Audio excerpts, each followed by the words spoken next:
Alrighty, good morning. A beautiful day here in Ohio, about 70 degrees and sunny, as you can see. Left off last time, we were going to put this axle in, which we did.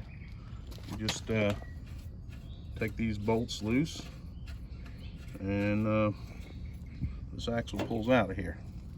Well, it will if you're not one-handed, but anyway. Gotta pull this bolt clear out. I think I got it made it longer than necessary. So anyway,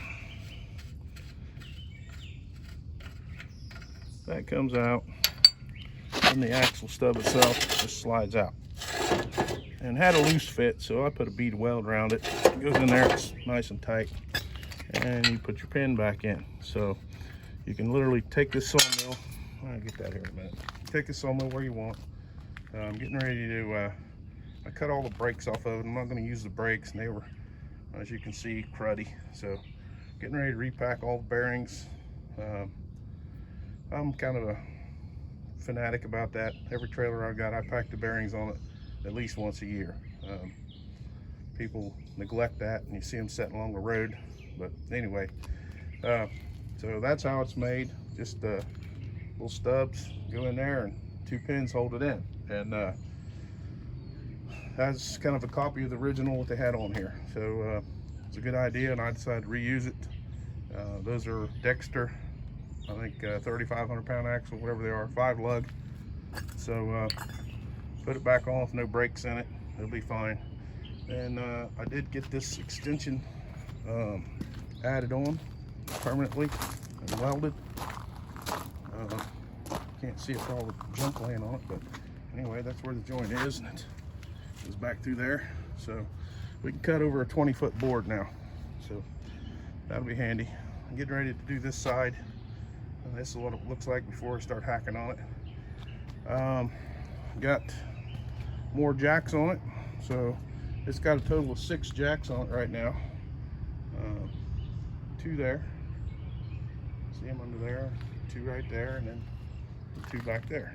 So I'd like to put 2 more on it, just for stability sakes, but I only have 1 more, so I'm gonna wait. Last time I used this, and between this video and the last one, as you can see this sawdust, I put a little piece of cherry up here and was fooling around, and this thing here, it's a wiper, keeps the sawdust off the track supposedly, and you can see that little bead of weld. That little bead of weld didn't used to be there, so this thing would kind of hinge. Well, I got on a piece of scrap bark, and it literally tipped this piece up until it hit the blade, and it ruined that blade. So you can see that I cut it off, and I pushed it down there and welded it. So that was a $40 mistake. Not everything goes as planned, so don't like to, I mean, if I'm gonna put a video on here, I want to show you everything, it's good and the bad. Now what we're doing now, I also put a ball type hitch on it. I just had an old farm, like drop a pin in it hitch. So we've got a 1 7/8" ball on it now. Should be plenty. And I am in the process of making this where I have like a travel mode. Like right here, you pull this bolt out, that lets the carriage move. Put it back, and there was nothing to keep this carriage from running clear off the end of the track. So this will stop it. Plus you put a bolt here to carry it if you want to move it. And I put a stop here, and then drill the hole down through that, as you can see, all the way through. So we can put a bolt there, and this carriage just sits on here. I mean, there's nothing bolting the saw head carriage to this beam. But then put a few holes in this beam under here. I'm going to weld a pipe in this beam and another one here, so you'll have a pin go through here, so all 4 corners of the saw head will be bolted when I go to travel with this thing. I don't plan on traveling much with it, but this thing was knocked out of square and bent badly. It's still not straight, but it's straight-ish. So it'll never be straight. If you're gonna straighten this, it'd be easier just build a new one. But it's straight enough to use, and put it that way. And in my mind, I know this thing's a piece of crap. Don't think that I'm delirious enough to think this is a nice piece. It's not. But anyway, that being said, it will work. I did cut quite a bit of lumber with it. I give my daughter-in-law, this cherry was only about 4 foot long. Big old log is out of a friend of mine's yard. I sawed it up for her to do some crafting work with it. Just an experiment with the saw, and it did just what I wanted it to do. It showed me what we needed to work on, which was that. So got another new blade. I'll put it on there. And the other thing I learned was this 2 gallons of water doesn't last 15 minutes. I mean, it's I'm gonna have to learn how to make that trickle, or maybe find a bigger jug, because it literally went through 2 gallons of water in about 15 minutes. So learning as we go here. I'm not a sawmill expert, but I think at the end of the day, I'll be done with this as far as the fabrication of getting the sawmill operational-ish. You know, there's always going to be an old piece of crap like this. It's going to be, you know, run it a while, work on it a while. I mean, that's just the way it is, I'm sure. But today, we're going to try and attach that control box for the winch permanently, and we're going to finish the what I call travel mode, where we can bolt this carriage down. And also I did build this, put another one of these in, and where we can another pinch bolt. So that makes all those good, and we got, I don't know, 4 or 5 of them now. So, and the log clamps worked great. I did test them out. That was the reason for throwing that cherry up there. Those new log clamps I built, they worked great. You know, some of the engineering this guy did on this thing, it's like 2 different people worked on it. One guy did some work that worked, and somebody else just cobbled the hell out of it.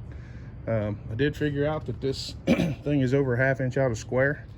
I tried to mount this axle by measuring from the front to the back to find the center for the axle, and actually ended up having just put a framing square and finding a square method for it. I mean, I don't think maybe they didn't have a tape measure. I don't know what happened, but it's not square. So that all being said, I'm gonna finish the axles today, bolt some tires up to it, make it where I can move it, and probably gonna pull it out of here. So I might burn a hole in that brand new tractor today. I'm gonna burn a hole in the bucket somewhere where I can put a ball, maybe burn 2 holes in it, and 1/2 inch holes, and make a hitch where I can put a Reese hitch receiver in it real quick. Just like two 1/2 inch bolt holes. I don't plan on moving loaded backhoe trailers or anything with it, but to move, I've got this will be a trailer, got that red trailer and that red trailer, and then the equipment trailer, car trailer, whatever down here. So it'd be nice to be able to move that stuff around with the front of the trailer. I know it's gonna physically hurt me a little bit to cut a hole in that brand new tractor, but it's gonna happen. And I'll probably weld some plate across the top of the bucket and put some hooks on it at some point. But that may happen later today if I get a chance, maybe another day, I don't know. But that's gotta happen pretty soon. Meanwhile, I'm gonna get after this, and anybody that's got any questions or suggestions, lay them on me. Try to build this thing without spending a ton of money, or any money. I have spent more than you would think on some of this stuff, the pipe fittings and some of the tubing and stuff. My good neighbor Dan down here, I bought a piece of tubing off of him for that axle. He's a good old boy. It's good to have good neighbors. I don't know, I bought a new battery, put in my truck, and then put the battery that's out of the truck in this. It was only probably about 7 months old, and it was $150 some. So, you know, it's the little ball hitch up there, I think that was 15 bucks to put on the tongue. So it adds up. Next thing you know, you got $400 or $500 extra in it.